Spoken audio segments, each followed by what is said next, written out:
13th zip, less than a minute in the first half going through the air. This time, Rania drops back and finds Derek Torres in the end zone for the TD. We'll check out the final score. It was Big Spring. They fell 20-31 over to Lubbock. All right, Jair, we have some more going on. We have Roscoe versus Coahoma. Coahoma getting a big win there. They are 2-0 now. Forsan, who lost to Coahoma last week, they get another loss, 30-32 in favor of Post. And McCamey, they got the win over the Colorado Wolves, 40-24. And in Reagan County, they moved to 2-0 on the season after defeating Grape Creek 34-20. All right, we have Balmorhea against Holy Cross, a massive game there, 72-64 in favor of Holy Cross. As for Grand Falls, they get a big 60-0 shutout over the Midland TLC Eagles. And over here, Rankin, they got the win over Erie County 60-12. Garden City, they got the win 68-60 over Robert Lee. All right, we have a couple more to get through. Grady getting the win over Loop, 46, doubling the score over the 23 points from the Longhorns. And Buena Vista, 61-15 over Union Hill. Yes, now it was a pretty good night so far for the Friday Night Blitz. A lot of scores, a lot more to talk about. So, guys, we're still going to be talking, as a matter of fact. So make sure you pull out your phone camera, plenty of time ahead of us. Hold it up to the code. Make sure that you go through it, and you can go over to our YouTube page, and we'll have 20 more minutes of the Friday Night Blitz, our extended Blitz, where we can dive more into our local teams. So make sure you stick around and you scan the code.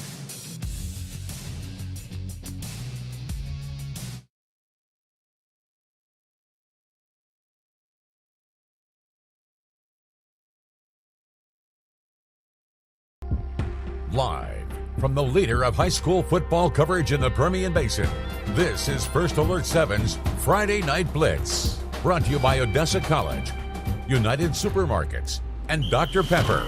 Now, here's First Alert 7 Sports Director Jair Brooks Davis and Jensen Young.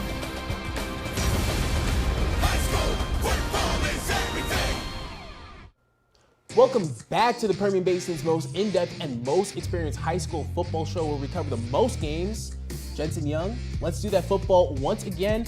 How was your night so far? Not too bad. I was out in Midland for Legacy's first game.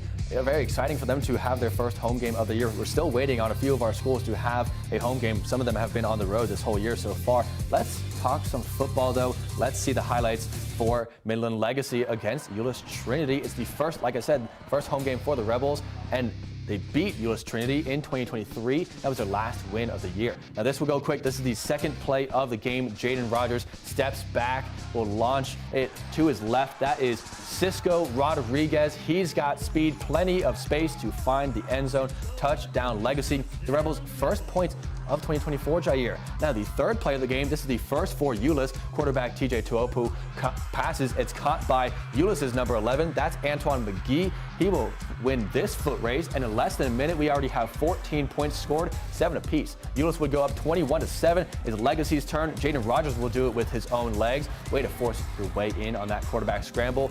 Still in favor of the Trojans, though. Legacy again will have a quick screen pass out to the right. That is Aiden Serrano. He'll get some good blocks, but it ends up becoming another dash to the end zone. Legacy scores a lot of action in this game, Jair. I mean, we saw multiple long touchdowns there, and it would end up, though, as another loss for the Legacy Rebels, 63-45 in favor of the Trojans. Yeah, so Legacy, well, look, I think this is what matters the most. Legacy, they got the win over the Trojans in the area round of playoffs last year. So I still think that they had the bragging rights. The good thing is that the Rebels, they were able to get on the scoreboard tonight, but the defense just wasn't able to hold to keep up with them. Yes, now, last year's game was a very high-scoring game from both sides. Again, another very high-scoring game from both sides. Over 100 points total in this game and last year's game. Yes, and I'll dive more into the Rebels once we get past a little bit more of our 6A schools, and we can give our assessment. Now we've got Permian going up into El Paso facing Eastlake. Now both teams started out hot. We pick up here 7-7 in the first quarter. Eastlake QB Luke Lomelli takes a deep shot to his sophomore Ethan Rivera for the touchdown to give the Falcons the lead.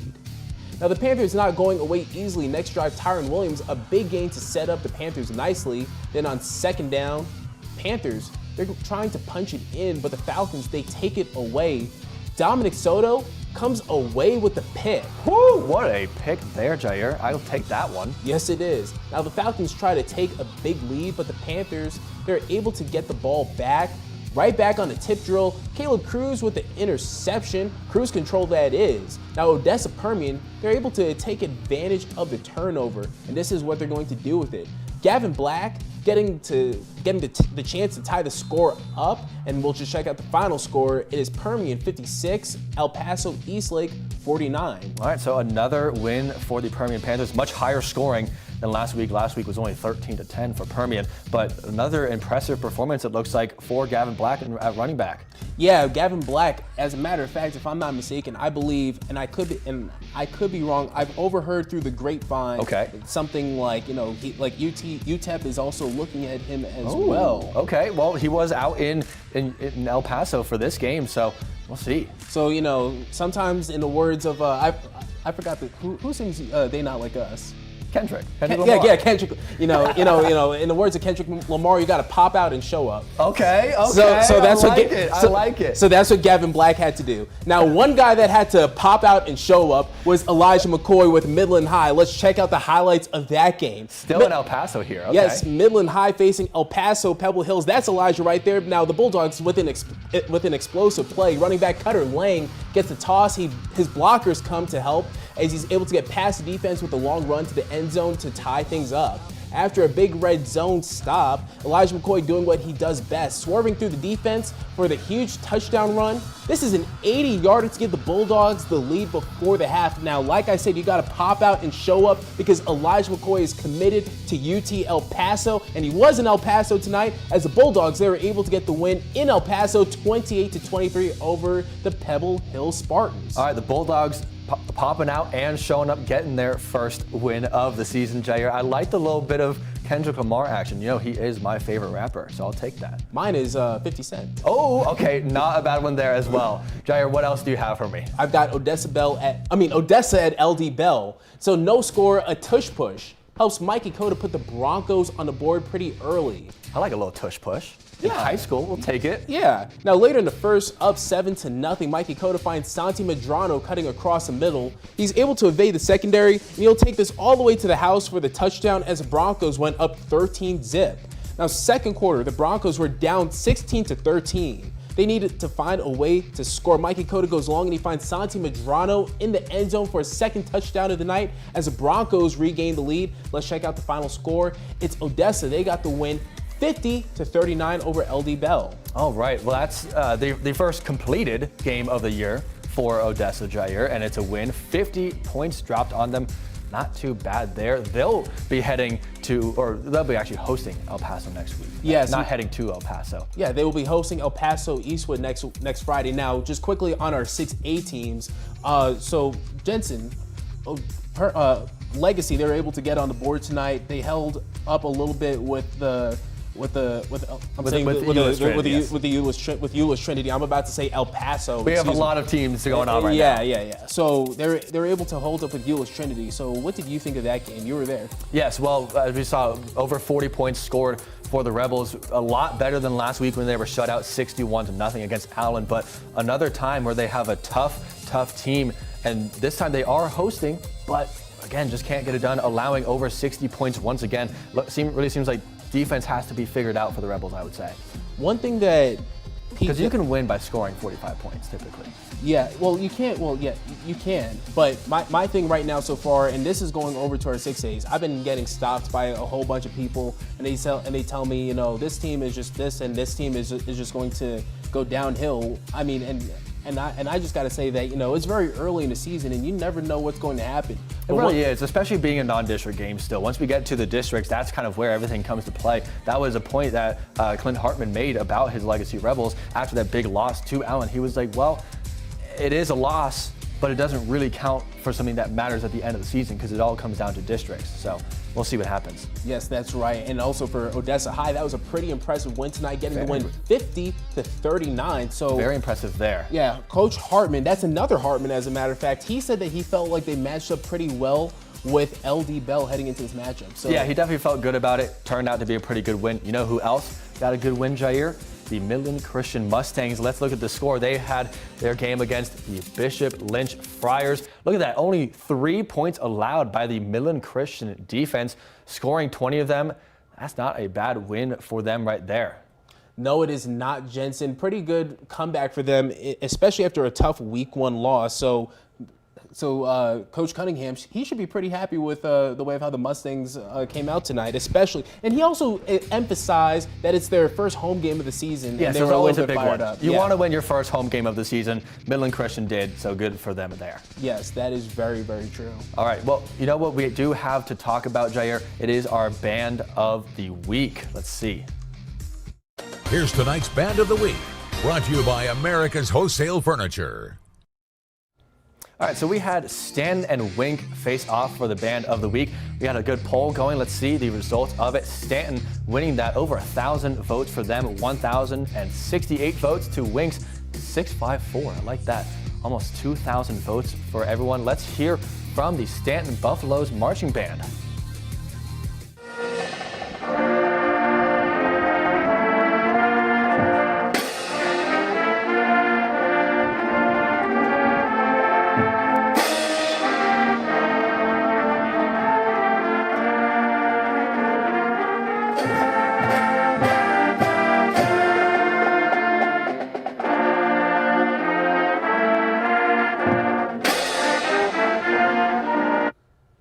All right, well, congratulations to the Stanton Marching Band for winning Band of the Week. Let's see if they could win, their football team could win. First Alert 7's Armando Gomez is out there for that game. Armando, what do you have for us? A dominating first half performance from the Wink Wildcats. Their offense hitting the ground running early in this game as they're looking for their first win of the season. Check out the highlights. As Stanton and Wink meet in the middle of the field as Wink looking for the first win of the season. As Stanton, they won last week. In the opening drive, Wink in the red zone. Lusby hands it to his running back to Fasciani to score the touchdown in the opening drive. The Wink offense is back on the red zone as Lusby hands it off again to Fasciani as he walks into the end zone for a second touchdown of the night. The Stanton Buffaloes looking to respond back quickly. Jake Benedict throws a quick slant to Jaden Hinojosa for the first touchdown of the night. But the celebration is cut short as Lusby rolls to his right and launches it down to the end zone and he drops it into the basket. Jaden Talley scores the third touchdown of the night for Wink. The Wink offense is not finished yet. Lusby extending the play and finds his wide receiver Ethan Cahill. But Stanton is not giving up as they're in the red zone again. A handoff to Eisenman as he pushes into the end zone to cut the lead of 14 points. The Wink offense continues to dominate on offense as Hudson Morgan takes the snap and he finds a hole looking for blockers and he scores a fifth touchdown of the first half. The halftime score is Wink 35 and Stanton 13. Wow, look at that final score though, a 30-point victory for the Wink Wildcats, getting their, as Armando was saying, their first win of the season, Jair. Their first win of the season coming off of a very tough week 1 loss. So head coach Brian Gibson, he should be pretty thrilled and pretty happy, and I'm pretty happy for him. Yeah, it's his 8th year in the program, so good for Coach Gibson. He's getting his first win of the year. They came off 10 wins last year, so getting back on track with where they aim to be at the end of the year, getting their first win. And also Coach Gary Griffin for staying. If you're hearing what I just said, you know, being fired up for Coach Gibson of Wink, just know me and him, we sort of have a closer, I mean, I've known him for years, so, okay. I love him, but, we go way back. You can talk a little bit. You can talk a little bit. But no offense, Coach. No offense, Coach Griffin. Hey, I still love you, man. Stanton got a good win last week, so both teams now are 1-1. Stanton 1-1, Wink 1-1 as well. So. I still love you, Coach. There you go. All right, let's get some more games going. We have the Randall Raiders against the Lobos out of Monahans. Jair, what do you have for me? Oh, actually, no, sorry. I got this one here. Sorry about that one. All right, Monahans welcoming Randall. We're going to get started with the Randall ball here. Kason Bennett is the quarterback. He'll pass to his left. That will be Connor Miller. That's a very good gain for the Raiders there. That will set up Dylan Ray for the handoff. He'll navigate his way through some blocks. He finds open space, and he will make his way in. Touchdown, Randall. What a good game for Dylan Ray. We'll see a little bit more from him later, as this is going to end up being a good defensive stop for the Monahans Lobos. But there goes Dylan Ray on another touchdown there. Monahans really couldn't get much going, but here the Lobos will. once we get to that, quarterback Dylan Pittman here, he'll toss to his right. A long pass here. Who's going to be under it? That is Alex Palmatier. What a catch for Palmatier. The Lobos would get it into the land of 6 thanks to quarterback Dylan Pittman. Not a great day at the office, though, for Monahans as we take a look at the final score. Randall getting almost a 30-point victory, 43-14 over the Lobos, Jair. Yeah, very tough start to the season for Monahans. I mean, I'm going to have to do a little bit of some digging to see the last time when Monahans had a tough start to a season like this, probably when maybe Chino Navarrete was a freshman or something like that. But it's a pretty tough start for the Lobos. I mean, obviously offensively, but also defensively too. Yeah, I mean, they've let a good amount of points in just 2 games so far this game. 43 to the Raiders, and yeah, only 14 points. As you said, Chino Navarrete is a big loss to that team. We'll see what head coach Fred Stock can do with that program. He feels pretty good about it, I know. And I mean, when you come off of a season like last year, there should be some hope for the next season. We'll see what happens going into week 3, though. Yes, yeah, for sure. And now, speaking of coming back into a second year, the Andrews Mustangs, it is their second year in the Slot T offense. They fell to the Canyon Eagles tonight, 32-16. So Andrews, they're now 1-1 on the season. And Canyon, they actually gave the Mustangs, or the Andrews Mustangs, quite a bit of some trouble last year. So Andrews, so looks like maybe Canyon has Andrews' number then. So far they do. At least over the past 2 years. Well, you know who Andrews is going to be taking on next week? They're going to be taking on the Rangers out of Greenwood. What do you know about Greenwood? Yeah, they actually played Sweetwater tonight. So Mustangs hosting the Greenwood hosting the Mustangs in week 2. First quarter, Lincoln Madrid goes downfield and he finds Cade Rowalt for the Greenwood touchdown. The Rangers would miss the 2-point conversion. Later on, Shallow Waters, Caden Ortiz looks for a target. He passes to Colton Martinez right in front of the goal line. So Shallow Water, they're working very deep in the red zone. That's going to lead over to Coda Moore, who gets a direct snap. He's in for the touchdown, and it was Sweetwater. They were able to get the win over Greenwood tonight, 29-25. Wow, very close one there for Coach Brian Hill and his Rangers. He felt pretty good about his Rangers team. They had a lot of guys returning from last year. It was a pretty young team last year. I believe they only went 3, I think they only finished with 3 wins on the year there. So hoping for some experience coming into this year, not happening against Shallow Water. We'll see what ends up happening there. But I mean, the thing with Greenwood too is they held their own throughout the ball game, but I guess at the final seconds, Sweetwater was able to take advantage. But Greenwood, that's a good game though. A 4-point victory, that's a close game. That keeps everyone interested until the very end there. Yes, that is very, very true, Jensen. We had some more 4A games going on tonight. Yes, Fort Stockton taking on the Alpine Bucks. A big win for Fort Stockton, 44-18. Fort Stockton, they're going to be taking on the down-the-road rivals in Pecos coming up next week. But yeah, look at that big win for the Panthers. Yes, a very nice win for the Panthers. Now, speaking of Pecos, they played against Levelland tonight. And Levelland, they were able to get the win over the Eagles 23-12. So Pecos moving to 1-1 on the season. Yeah, I think that's the kind of result you want to see if you are Fort Stockton, knowing that you're going against Pecos next week, coming off I don't know how necessarily off the top of my head how they did get those 12 points. Got to be a couple field goals in there or something like that. Yeah. But yeah, Pecos 12 points to 23 for them. But I do want to take you to our First Alert 7 Player of the Week. Let's see. The Player of the Week is brought to you by Ranger Clinic. All right, and our Player of the Week is Stanton's Jake Benedict. We just heard about the Stanton Buffaloes a little bit. Last week, the quarterback had 3 touchdowns, 1 on the ground, 2 of them through the air. The Buffaloes got a Week 1 win over the Golden Cranes. Yeah, but not a lot of luck in week number 2. One team that's looking for better luck is the Odessa Compass Cougars. They hosted Ira Ann tonight. We'll start off with the Braves. Quarterback Prather Schneeman scrambles and finds Andrew Gallegos, who finds the end zone as Ira Ann goes up 7-0.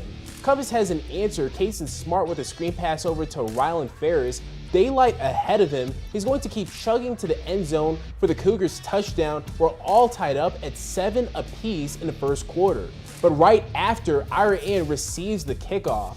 Aiden Mendoza gets turned around just a little bit, but he's able to complete the catch. He takes advantage of his blockers. He cuts left, No one on the Cougars is able to catch up to him. Mendoza is able to return this for a 100-yard touchdown as the Braves get right back and take a 14-7 lead. And let's check out the final score. It was Iran 34, Compass 14. Wow, what a return there. 100 yards. You don't see too many of those, but not a bad play for the Braves there, getting the good win. And now one thing that I'm going to do heading into next week is trying to see where Iran is ranked in the state right now. Okay. Because I'm telling you, so far they look pretty good on the season. Last week they won 56-8 or 56-8, and now with what they were able to do against Odessa Compass.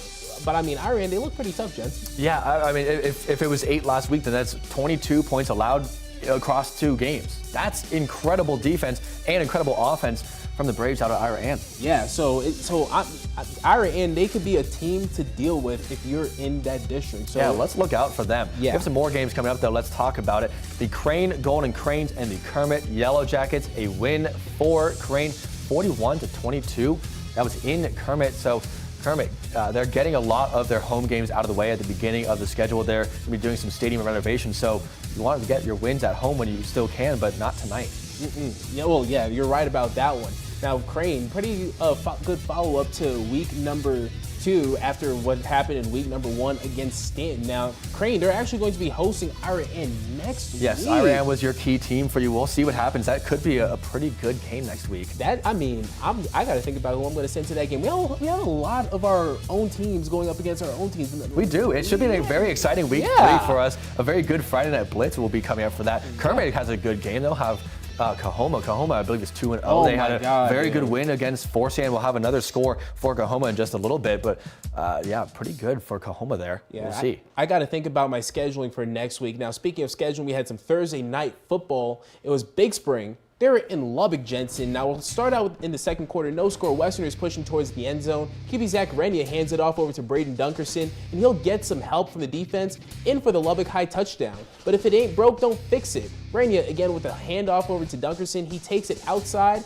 and runs it right in for his second touchdown of the night. This puts Lubbock High up 13-zip. Less than a minute in the first half, going through the air, this time Renia drops back and finds Derek Torres in the end zone for the TD. We'll check out the final score.